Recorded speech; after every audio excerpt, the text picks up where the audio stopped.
I'm Mark Wright, an economist and Senior Vice President at the Federal Reserve Bank of St. Louis.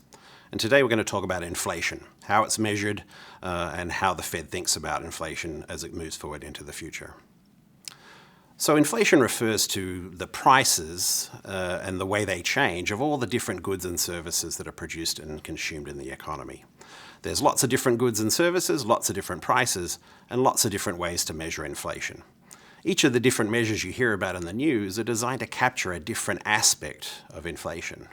The Producer Price Index, for example, captures the prices that producers receive for the goods and services that they produce and sell.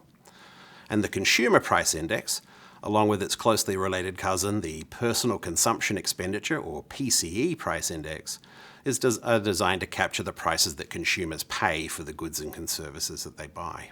The measure that the Fed thinks is the best for capturing the prices that consumers pay is the PCE, or Personal Consumption Expenditure Price Index. The reason we like that is it captures the prices paid by all consumers and some non-profit organizations in the economy. And it captures not just the prices that you pay out of pocket, but the true cost of actually providing those things to you. For example, if your employer is providing medical care to you through its health insurance package, the full cost of that medical care is captured by the PCE measure, not just the out-of-pocket cost, the co-payment that you might pay when you go to see a doctor, for example. So the American people, through their representatives in Congress, have given the Fed the mandate of trying to pursue stable prices. And so we are focused on producing a stable or slowly moving price index for personal consumption expenditures. And that includes food and energy. But as we think about where the economy is moving in the future, we want to look past what's happening on a day-to-day basis and try and think about where inflation's heading. And for that reason, we often look past what's happening to both food and energy prices. The reason is that they're very volatile.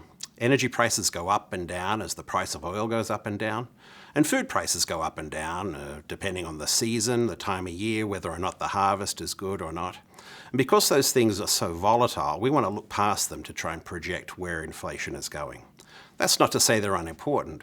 We care about them, and we are focused on delivering stable prices for all goods.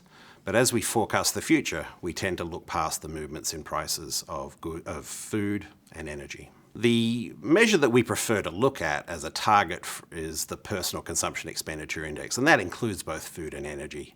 But the best measure to look at when thinking about where inflation is going in the future is the Core PCE Index, the index that excludes food and energy. So if you're trying to think about where inflation is going, and if you want to know what the Fed is looking at to see where inflation is going, you want to focus on that Core PCE measure.